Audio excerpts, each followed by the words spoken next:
In May 2024, Kendrick Lamar released Not Like Us. The track labeled Drake a corpse before the public could even process the ongoing rap battle. Accusations of grooming and pedophilia attached themselves to his public image, eventually being chanted by millions of people at the Super Bowl. Inside the music industry, former allies began creating distance. Longtime peers and friends like LeBron James even appeared at rival concerts. Behind the scenes, he was locked in a bitter defamation lawsuit against his own record label, Universal Music Group. Then, 2 years later, he dropped 43 tracks across 3 simultaneous albums: Iceman, Habibti, and Maid of Honor. This raises a question about the nature of a 43-track drop. Is it the desperate flailing of a defeated artist, or a calculated, multi-pronged counteroffensive? The first album in the triptych, Iceman, is pure retaliation. He adopts a vindictive, unsparing tone, aiming directly at the people who counted him out. He confronts the pedophilia claims by pointing out a dark irony. Millions of listeners happily turned serious allegations of child abuse into a catchy, mass entertainment spectacle. He then pivots to the industry executives and rap peers who slighted him, taking deliberate lyrical shots at Jay-Z. He immediately follows that by taunting A$AP Rocky over his relationship status.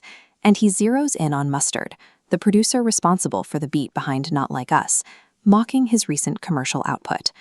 The hour-long runtime proves he can still throw punches, but you cannot rebuild a fractured global fanbase on bitterness and score-settling alone.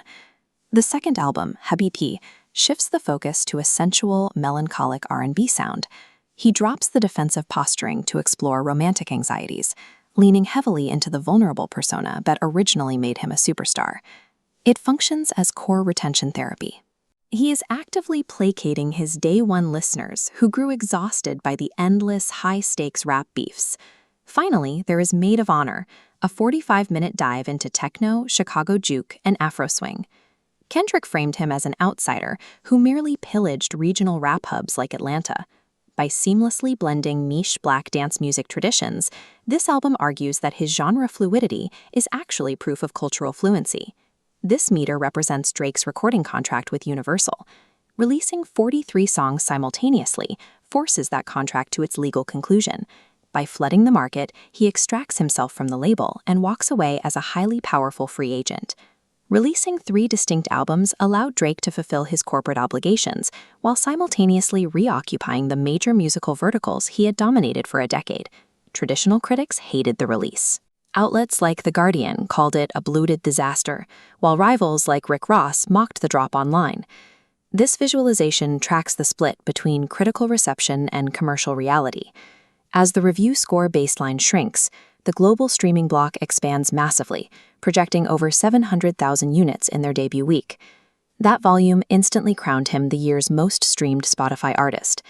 He never convinced the music press to respect him, and he certainly didn't win the moral argument against Kendrick Lamar. But he proved that in the modern ecosystem, critical validation is secondary to algorithmic scale. By flooding the zone, you don't have to win the debate. You just have to outpublish, outstream, and outlast everyone else.